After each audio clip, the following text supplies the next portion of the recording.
The Grand Assembly Hall of the Galactic Council was the largest structure ever built by intelligent life. It stretched across 3 kilometers of crystal and metal, floating in the void between stars. Inside its massive chamber, representatives from over 400 alien species had gathered for what they believed would be a simple vote. The matter before them was the future of a young species called humanity. Ambassador of the Dominion stood at the center of the hall.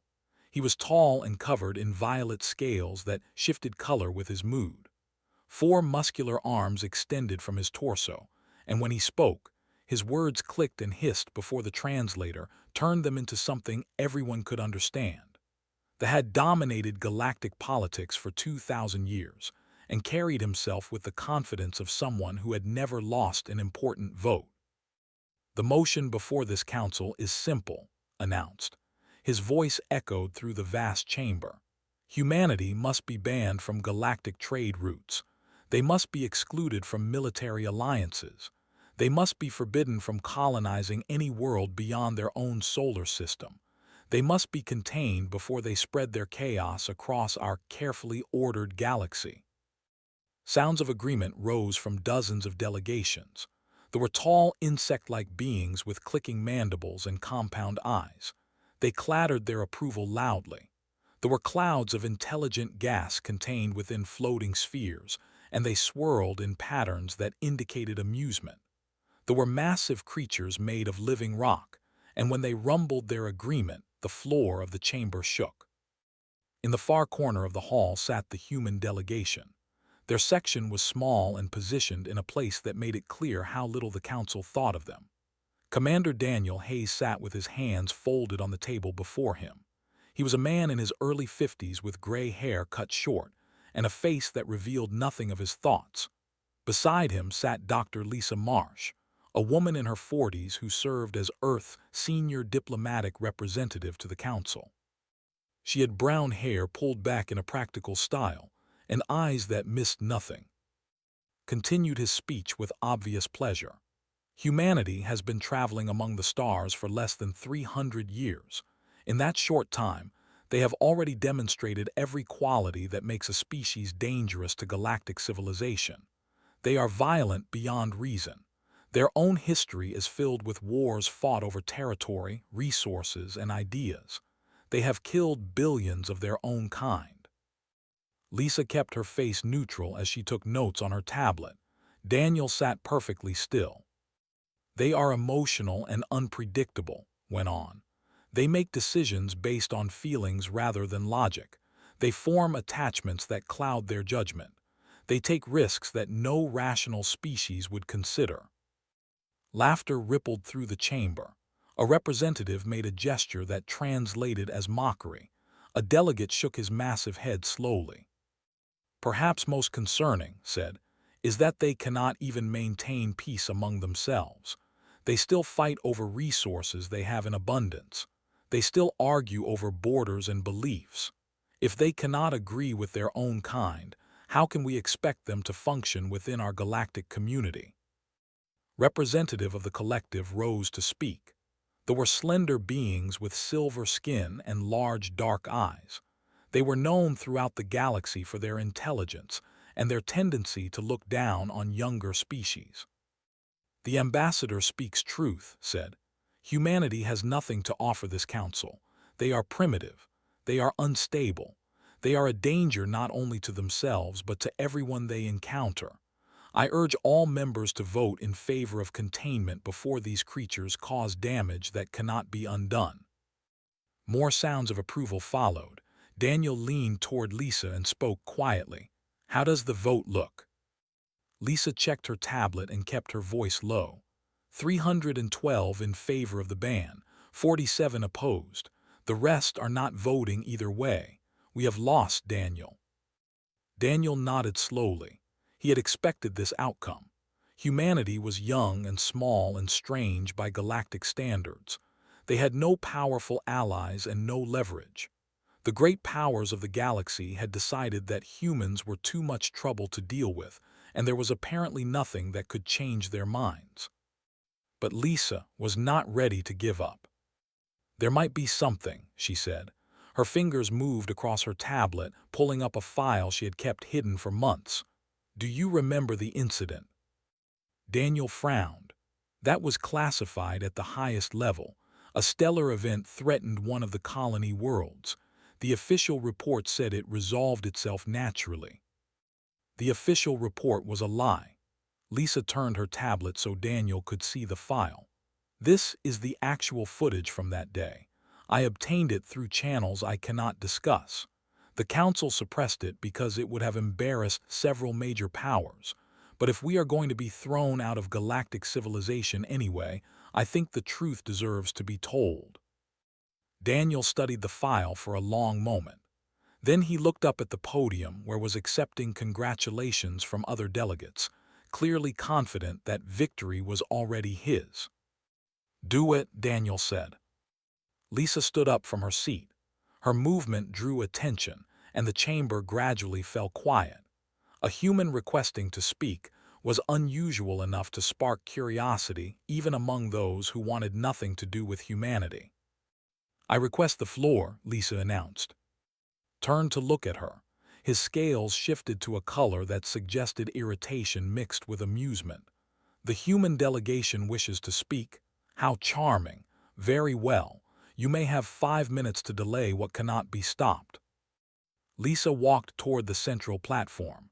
Her footsteps echoed in the sudden silence.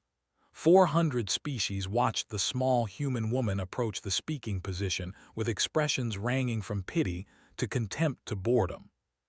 When she reached the platform, Lisa turned to face the assembly. Her heart was beating fast, but her voice was steady when she spoke.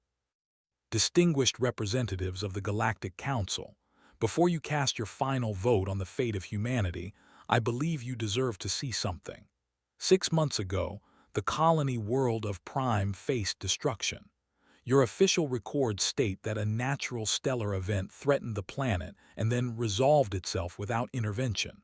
Those records are false." The chamber stirred.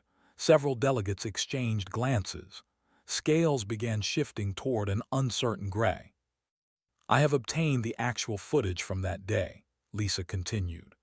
"I have recordings of what really happened and who was responsible for saving 2 billion lives. I request permission to display this footage for the full council." Stepped forward quickly. "That footage is classified for reasons of galactic security. The Council has no obligation to—" "Galactic security," Lisa interrupted. "Or galactic embarrassment. What exactly is this Council trying to hide?" High Arbiter of the Neutral Worlds raised one of her 6 appendages.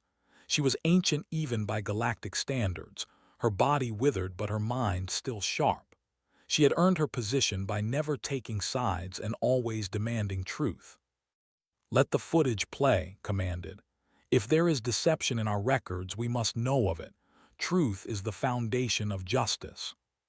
Started to object, but the High Arbiter silenced him with a look. The chamber waited in tense anticipation. Lisa connected her tablet to the central display system. The lights dimmed throughout the massive hall. Above the assembly, the holographic projectors came to life. "What you are about to see," Lisa said quietly, "is what happened when 2 billion people needed help and the galaxy refused to answer. What you are about to see is what humans do when the impossible stands before them." The recording began to play, and the truth that had been hidden for 6 months finally came into the light. The holographic display filled the chamber with light. Stars appeared all around the delegates, so real that some of them flinched. At the center of the projection hung a beautiful green and blue world. Prime, home to nearly 2 billion intelligent beings. Orbiting the planet were the elegant warships of the Galactic Defense Fleet, representing a dozen different species. A timestamp appeared in the corner of the display, 6 standard months in the past. The recorded voice of Admiral of the Defense Command crackled through the chamber. His words were quick and professional, the voice of a military officer reporting facts. "Unknown object detected emerging from hyperspace. Classification unknown. Size unprecedented. All vessels are ordered to defensive positions immediately." The view shifted, and the chamber went silent. Several delegates gasped. Others made sounds of fear that needed no translation. Something was coming through a tear in space itself. It was not a ship. It was not a natural phenomenon like a comet or asteroid. It was alive. The creature stretched across thousands of kilometers, larger than many moons. Its surface was dark and constantly moving. What might have been mouths opened and closed across its body? What might have been eyes gleamed with cold hunger? Tentacles longer than some planets extended in all directions, reaching toward the world before it. "Avoid Leviathan," someone whispered in the council chamber. "That is impossible. They were destroyed thousands of years ago. None have been seen in living memory." But the footage showed otherwise. The creature was real, and it was moving toward Prime with terrible purpose. Admiral's voice continued on the recording. "All ships engage defensive protocols. Protect the colony at all costs. For the sake of everything we hold sacred, protect the colony." The Galactic Defense Fleet moved to intercept the creature. These were the finest warships in the galaxy, built by species that had been traveling among the stars for tens of thousands of years. Plasma beams as hot as the cores of suns streaked toward the void Leviathan. Quantum torpedoes capable of cracking moons detonated against its flesh. Weapons that had ended wars and destroyed civilizations struck the creature again and again. The void Leviathan did not slow down. The weapons hit its body and disappeared like drops of rain falling into an ocean. The creature did not even seem to notice. "All weapons ineffective," Admiral reported. His voice remained steady, but there was fear underneath it now. "Requesting immediate reinforcement from all council sectors. Repeat, all weapons ineffective. The creature is continuing toward the planet." The fleet kept firing. Ships repositioned and tried different approaches. They aimed for the eyes, they aimed for the mouths, they aimed for the tentacles. Nothing worked. "Colony evacuation is impossible," Admiral announced. "Population is too large. We do not have enough transport ships to remove even a small fraction of the inhabitants. Estimated time until the creature reaches the planet is 4 hours. 4 hours until 2 billion people died. All council species in range, please respond. This is an extinction-level event. All council species, please respond." The responses came through one by one, and each one made the silence in the current council chamber heavier. The Dominion responded first. "Our nearest fleet is 3 days away at maximum speed. We cannot provide assistance. We recommend focusing on evacuating essential personnel only." The Confederacy was next. "We regret that our forces are currently engaged in military exercises in another sector. We cannot redirect them in time. Our thoughts are with the people of Prime." The assembly followed. "Our analysis indicates that the creature cannot be defeated with conventional weapons. Engaging it would result in the loss of our ships without changing the outcome. We recommend accepting the inevitable and preserving military assets for future use." The collective sent a message of sympathy, but offered no ships. They responded with calculations showing that intervention was mathematically pointless. One by one, the great powers of the galaxy refused to help. Some gave excuses. Some gave apologies. Some gave nothing at all. 2 billion people were about to die, and no one was coming to save them. In the council chamber, Lisa paused the recording. The delegates sat in uncomfortable silence. Many of them were seeing their own species refuse to help, hearing their own governments choose safety over sacrifice. "Every major power in this galaxy did the same calculation," Lisa said quietly. "The creature was too powerful. The losses would be too great. Better to sacrifice one world than to risk the fleets that protect your own territories." She looked around the chamber. 2 billion people, children, families, artists and scientists and farmers and teachers, all of them written off as acceptable losses. Lisa resumed the recording. On the display, Admiral was still calling for help. His voice was growing desperate now. Time was running out. The void Leviathan was getting closer. Then a new signal appeared on the screen. A small ship was approaching at maximum speed, pushing its engines beyond their safe limits. Defense Command, this is the Earth vessel Resolute. Captain Park commanding. We picked up your distress signal. What is your situation? Admiral responded with exhaustion in his voice. Resolute, the situation cannot be saved. A void Leviathan is approaching the colony. Our weapons cannot harm it. No other forces are coming to help. Estimated time until planetary destruction is now less than 4 hours. You cannot help us. Save yourselves. Turn around and get as far away from here as possible. There was a pause. Then Captain Park's voice came through again. He sounded calm, almost relaxed, as if he were discussing the weather rather than the end of a world. Admiral, I appreciate the warning, but that is not how we do things. We are coming. Hold the line as long as you can. We will be there in 4 hours at current speed. You do not understand, Admiral said. The creature cannot be stopped. Your ship is small. Your weapons will be useless. You will die for nothing. Maybe, Captain Park agreed. But those are our people down there on that planet. They might not be human, but they are still our people. Every living being who needs help is our people. We are coming, Admiral. We will find a way or we will die trying. That is the only choice we know how to make. The recording showed the Resolute burning toward Prime. It was a small ship compared to the elegant warships of the Galactic Defense Fleet. It was blocky and plain, built for function rather than beauty. It had none of the grace of cruisers or the deadly elegance of fighters. But it was coming. While the great powers of the galaxy made excuses and calculated losses, one small human ship with a crew of 300 was racing towards certain death because they could not accept doing nothing. Lisa let the image freeze on the display. The Resolute hung in the holographic stars, tiny and determined and impossibly brave. One ship, Lisa said to the Council. 300 humans. They knew exactly what they were flying into. They knew the odds. They knew that every species more powerful than them had already given up, and they came anyway. She looked at Ambassador, whose scales had gone pale. You wanted to know what humanity has to offer this galaxy. Keep watching. The recording continued. The recording continued playing in the vast council chamber.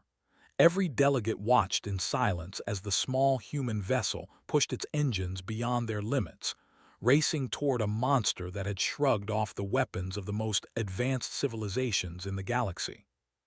The timestamp showed 3 hours and 47 minutes until the void Leviathan would reach Prime. Captain Park's voice came through the ship's internal communication system. He was speaking to his crew. All hands, this is the captain. I am not going to pretend that you do not know what we are flying into. You have all seen the reports. You know what that creature is. You know that our weapons will not hurt it. You know that every major fleet in the galaxy has refused to engage it because they believe it cannot be defeated. He paused. When he spoke again, his voice was softer but still steady.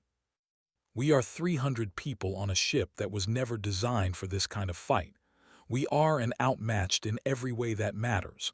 I will not order any of you to stay. The escape pods are unlocked. Anyone who wants to leave, go now. I will not hold it against you. I will not think less of you. This is not your fight.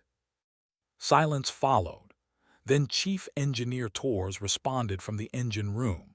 She was a woman in her 30s who had spent her entire adult life keeping ships running in conditions that should have broken them. Captain, engineering reports all stations manned and ready. No one is going anywhere. Weapons Officer Cole spoke next from the tactical station on the bridge. He was young, barely 30, but his voice was calm and certain. Weapons standing by, Captain. All systems operational. Ready on your command. One by one, every department reported in. Navigation, medical, damage control, life support, communications. Every single section confirmed that their people were staying at their posts.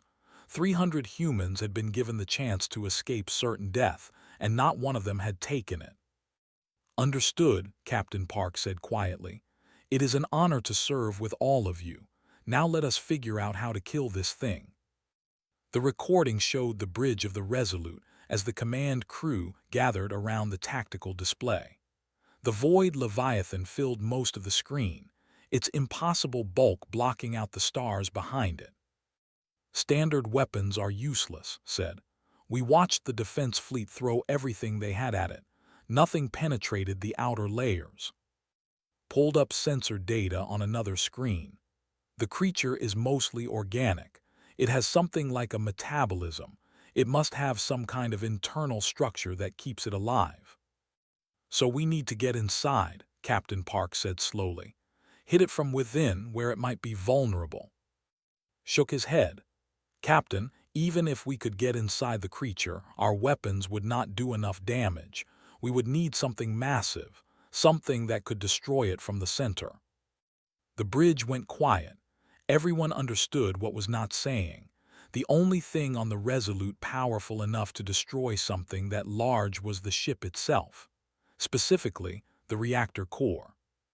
Captain Park spoke without hesitation. "Then that is what we will do. We fly into the creature and detonate the reactor inside its body." "Captain," the ship's doctor said carefully, "there would be no time to evacuate. The crew would not survive." "I know." Captain Park looked at the faces of his officers. "Anyone who wants to object, speak now." No one spoke. "Good, then let us make this count." Captain Park opened a channel to Admiral and the Galactic Defense Fleet. "This is the Resolute. We have analyzed the creature and developed a plan. It is not a good plan. It is desperate and dangerous, and it will almost certainly kill everyone aboard this ship. But it is the only option we have." Admiral responded with confusion in his voice. "What are you proposing?" "The creature is organic. That means it has internal organs. We are going to fly directly into its mouth and detonate our reactor core inside its central mass. The explosion should destroy it from within." There was a long silence on the channel. "You will all die," Admiral said finally. "Probably," Captain Park agreed. "But 2 billion people on that planet will live. That is a trade we are willing to make. The question is whether you are willing to help us. We need the defense fleet to distract the creature long enough for us to make our approach. Draw its attention. Keep its tentacles busy. Give us a clear run at the mouth." "You are asking us to fight a creature that cannot be harmed," Admiral said. "Ships will be lost. Lives will be spent." "Yes, I am asking you to be brave." Captain Park's voice was hard now. "I am asking you to stop calculating acceptable losses and start fighting for the people who are counting on you. Every species out there told Prime that you could not help. We are telling you that you can. The question is whether you will." For a long moment, nothing happened. The defense fleet hung motionless around the planet while the void Leviathan drew ever closer. Then Admiral spoke again. "Resolute, this is Defense Command. We are with you." Other voices joined in. Captain of the vessel Whisper reported that his ship would provide cover. The cruiser Dominant announced that it was moving to support position. The dreadnought Stoneheart committed to the attack pattern. The fleet that had been preparing to flee was now reforming into an attack formation. Not because they believed they could win. Not because they thought they would survive, but because 300 humans had refused to give up, and that courage was spreading. The next 90 minutes were shown in accelerated time on the recording. The Galactic Defense Fleet engaged the void Leviathan with everything they had. They could not hurt it, but they could annoy it. They struck at its eyes and its tentacles. They flew close and then darted away, keeping the creature's attention focused on them instead of the planet. Ships were destroyed, crews died, but the fleet held the line. And the Resolute made its run. The small human ship dove toward the creature's mouth. It was an opening vast enough to swallow entire cities. Tentacles the size of mountains reached for the ship. The Resolute twisted and rolled, dodging strikes that should have destroyed it instantly. Damage accumulated. Atmosphere leaked from breaches in the hull. Fires burned in multiple sections. But the ship kept going. Captain Park's final transmission was broadcast on all frequencies. His voice was calm and clear as the mouth of the void Leviathan filled the view from the bridge. Resolute to all ships, we are in position, initiating reactor overload. It has been an honor serving with you all. He paused. Tell Earth that we did our job. The screen went white. When the light faded, the void Leviathan was gone. Its impossible body was breaking apart, dissolving into the void from which it had emerged. The creature that had threatened to destroy a world was dead, killed by a small ship and 300 people who had refused to accept that nothing could be done. The recording ended. Lisa stood at the center of the council chamber, her face lit by the fading holographic display. 300 humans, she said quietly. They were not the strongest. They did not have the best weapons or the biggest ship, but when 2 billion lives needed saving, they were the ones who showed up. They were the ones who found a way when everyone else had given up. She turned to face the delegates who had been so eager to ban humanity from the galaxy. That is what we are. That is what you are trying to throw away. Council chamber remained silent for a long time after the recording ended. 400 species had just witnessed something that none of them had expected to see. The confident dismissal of humanity had given way to something much more complicated. Ambassador stood frozen at his position. His scales had gone from their usual confident violet to a pale gray that showed his distress. He opened his mouth to speak several times but could not find words. High Arbiter broke the silence. Her ancient voice carried easily through the vast hall. I have a question that demands an answer. Why was this footage hidden from the council? Who gave the order to classify it? No one answered at first. Delegates looked at each other nervously. Several of them were communicating urgently with their home governments through private channels. Finally, an aide approached Ambassador and whispered something in his ear. Scales shifted through several colors before settling on a dull red that indicated shame. The Dominion classified the footage, he admitted stiffly. We believed it would cause unnecessary panic among the general population.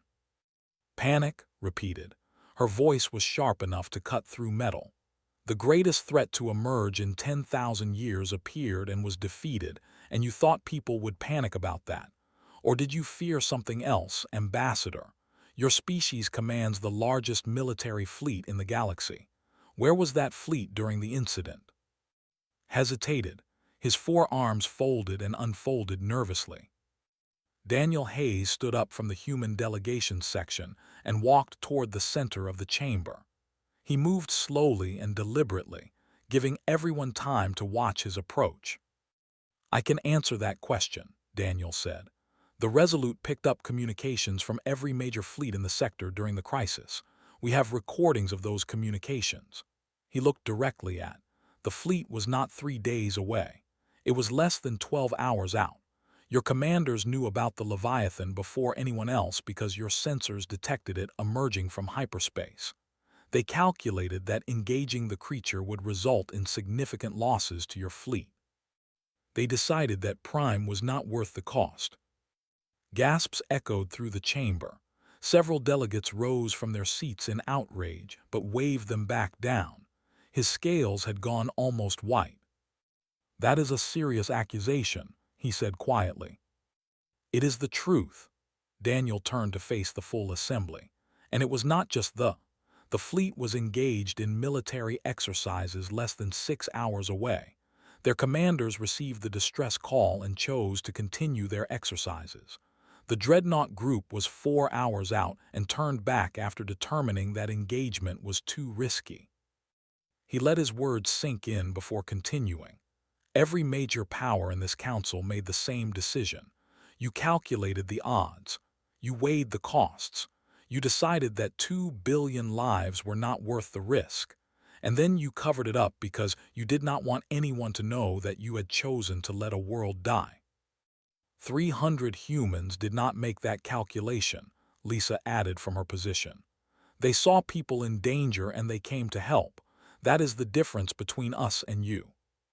From the section where the collective sat, Representative rose slowly to her feet. Her silver skin seemed duller than it had been at the start of the session. Her large, dark eyes were fixed on the empty space where the recording had played. "The humans who died on the Resolute," she said quietly. "They saved my nephew. He was a student on Prime studying interstellar biology. He wanted to understand how life adapts to different environments." Her voice caught slightly. "He is alive today because of what those humans did." She turned to face her fellow delegates. "I voted for the ban. I mocked humanity as primitive and dangerous. I was wrong. I withdraw my support for this motion." For a moment, nothing else happened. Then another delegate rose. It was his massive rocky body grinding as he moved. "My daughter served on the Stone Heart during the battle," he rumbled. "She told me what happened after the Resolute made its final run. She said that the human captain's words changed everything. When he asked if we were willing to be brave, something shifted in the fleet. Ships that had been ready to retreat turned back to fight. Officers who had given up found the courage to try again." He paused. "My daughter said that she would not be alive if not for human stubbornness. I change my vote." More voices joined in. A representative admitted that the whisper had survived only because the Resolute drew the Leviathan's attention at a critical moment. A delegate acknowledged that human medical teams had helped treat survivors after the battle. A scientist revealed that humans had provided crucial data about the creature's biology that might help defend against future threats. The tide was turning. Ambassador watched his carefully built coalition fall apart with growing desperation. His scales shifted rapidly through colors that suggested panic. "This changes nothing," he insisted loudly. "One act of suicidal bravery does not erase centuries of human violence and instability. They fought wars among themselves for thousands of years. They nearly destroyed their own planet. They are emotional and unpredictable and dangerous. These fundamental facts remain true regardless of what happened at Prime." High Arbiter looked at him with something close to contempt. "Are they dangerous, Ambassador, or are they simply a threat to your dominance?" Her ancient eyes swept across the delegation. "Your species has controlled this council for 2,000 years. You have shaped galactic policy to benefit interests. Perhaps you see in humanity not a danger to galactic civilization, but a rival to your own power." Scales flushed dark red. "I will not stand here and be insulted by accusations without evidence. The Dominion has served this council faithfully for—" "Then prove it," Daniel said calmly. "Release all records related to the incident. Let independent investigators examine what your fleet did and did not do. Let the council see the full truth." The chamber waited, looked around at the delegates who had supported him just hours ago. Many of them were now watching him with suspicion and doubt. "The records will remain classified for security reasons," said finally. His voice was cold. "Of course they will," Lisa said. She turned back to the assembly. "The Resolute was not an exception. We have compiled records of 17 separate incidents over the past century where human ships provided aid during crises that other species ignored or fled from." The display lit up again. Images and recordings flashed across the holographic projectors. A human freighter ramming a pirate vessel to protect a convoy of refugees. Human doctors working around the clock on a plague-stricken station.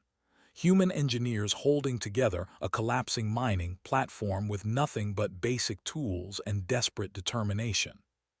"We are not asking for power or territory or special treatment," Daniel said. "We just want to be part of something larger than ourselves. We want to contribute. We want to help." He paused. "And honestly, I think the galaxy could use a species that has not forgotten how to care about strangers." The chamber was quiet again, but the quality of the silence had changed. The mockery and contempt were gone. In their place was something that might have been respect or shame or both. High Arbiter raised her appendages. The council will recess for 2 hours. All delegations are advised to consult with their governments before the final vote. As the delegates began to disperse, Daniel and Lisa returned to their seats. For the first time since the session began, they allowed themselves to feel something like hope. "Do you think it worked?" Lisa asked quietly. Daniel watched the delegation hurrying out of the chamber. Scales had settled into a dull and defeated color. "I think everything just changed," Daniel said. "I just do not know yet whether it changed in our favor." The 2-hour recess stretched into 3 as delegations argued and negotiated behind closed doors. The human section remained quiet during the wait. Daniel and Lisa sat together, watching the other species come and go, unable to hear the conversations that would decide humanity's future. When the delegates finally returned to their seats, the atmosphere in the chamber had changed completely. The laughter and contempt that had filled the hall at the start of the session were gone. In their place was something more complicated. Some delegates looked at the humans with new respect. Others looked at them with fear. A few, including looked at them with hatred. High Arbiter took her position and called the assembly to order. Her ancient voice silenced the murmurs that had filled the vast space. "The Council has deliberated. The final vote on the motion to ban humanity from galactic trade routes, military alliances, and colonization will now be recorded." She paused. "All those in favor of the ban, register your votes now." Lights flickered across the chamber as delegations recorded their positions. Daniel watched the numbers appear on the central display. The count climbed steadily. 100, 150, 200. His heart sank as the number continued to rise. "All those opposed to the ban, register your votes now." More lights flickered. The opposition count began to climb as well. Daniel found himself holding his breath. "All abstentions, register now." A small number of lights appeared in the neutral column. Waited until all votes were recorded before announcing the results. On the motion to ban humanity from galactic affairs, 203 votes in favor, 211 votes opposed, 12 abstentions. Daniel stared at the numbers. He ran them through his head again to make sure he understood correctly.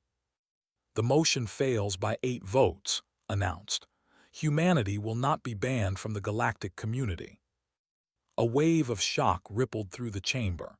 Ambassador stood frozen in place. His scales had gone completely white.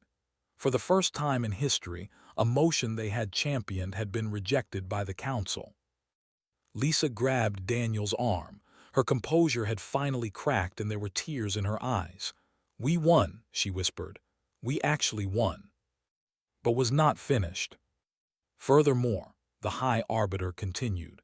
"A secondary motion has been proposed by the collective and seconded by 37 member species." Daniel and Lisa exchanged confused glances. They had not expected anything beyond the original vote. Read from her official tablet. The motion is as follows. In recognition of the sacrifice made by the crew of the Earth vessel Resolute and the humans who gave their lives to save Prime, and in acknowledgement of humanity's demonstrated commitment to the principles of mutual aid and collective defense, the Galactic Council hereby offers the United Earth Coalition full membership status. This includes voting rights on all council matters, unrestricted access to galactic trade networks, and inclusion in the Mutual Defense Compact that binds all member species. The chamber erupted. Some delegations cheered and applauded. Others sat in stunned silence. The delegation stood up and walked out entirely, their white scales flushing red with rage as they departed. Daniel could not speak. Full membership had seemed like an impossible dream just hours ago. Now it was being offered as if humanity had always deserved it. Representative of the collective rose to address the chamber. "I proposed this motion because I was ashamed of myself. I mocked humanity this morning. I called them primitive and dangerous. I voted to cast them out." She paused. 300 humans died to save people they had never met, including someone I love. They did not ask for payment or recognition. They simply saw a need and filled it. That kind of courage deserves more than tolerance. It deserves respect. It deserves partnership. Other delegates spoke in support. The representative whose daughter served on the Stone Heart, the captain who had witnessed the Resolute's sacrifice firsthand, the scientist who had studied the Leviathan's remains and concluded that human innovation had made the kill possible. When the vote was called, the motion passed with over 300 votes in favor. Turned to face the human delegation directly. "Commander Hayes, Dr. Marsh, the sacrifice of the Resolute will not be forgotten. Your species has taught this council a valuable lesson that we should not have needed to learn." Her voice softened slightly. "Courage is not the absence of fear. It is the decision to act when fear tells you to run. And compassion is not weakness. It is perhaps the greatest strength any species can possess." Daniel rose from his seat and walked to the central platform. His legs felt unsteady and his thoughts were racing, but his voice was clear when he spoke. "On behalf of humanity, I accept the Council's offer. We will honor the responsibilities of membership as faithfully as we have honored the obligations of our conscience." He looked up at the vast assembly, hundreds of species from thousands of worlds, civilizations that had been traveling among the stars when humans were still learning to control fire, a galaxy of wonders and dangers and possibilities that had once seemed beyond reach. "The crew of the Resolute did not die for recognition or reward," Daniel continued. "They died because they believed that every life has value worth protecting, human or otherwise, known or unknown. They died because they could not accept standing by while others suffered." He paused to let his words settle.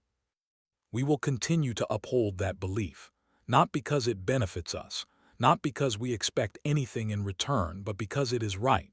When the next crisis comes, when the next world faces destruction, humanity will be there. We will run toward the fire.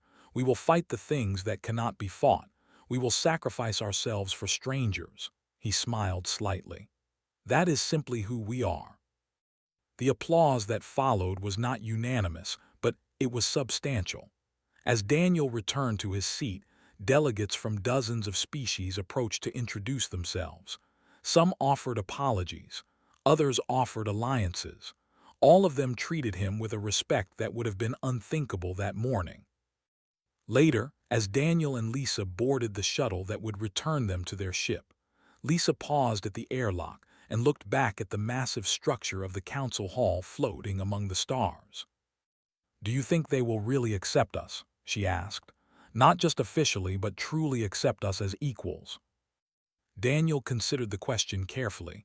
"Some will, some never will. They will probably hate us forever. Others will take time to adjust."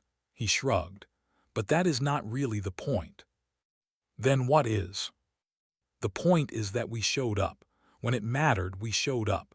We did what was right even when no one expected us to, even when everyone else had given up." He looked out at the stars stretching endlessly in all directions. "How others respond to that is their choice. All we can control is our own actions." Lisa nodded slowly, then she laughed. "Was right about one thing. We are violent and emotional and unpredictable." "He just did not understand that those can be strengths," Daniel replied. The shuttle lifted off, carrying the human delegation away from the council hall and toward a future that had suddenly become much brighter. Behind them, 400 species were forced to accept a simple truth that they had tried to deny. Humanity was strange and chaotic and often foolish. They made decisions based on feelings. They formed attachments that clouded their judgment. They took risks that no rational species would consider. But when the darkness came and all hope seemed lost, humans would be there, running toward danger, refusing to calculate acceptable losses, choosing to save strangers even at the cost of everything. Sometimes, against all odds and reason, that made all the difference in the universe.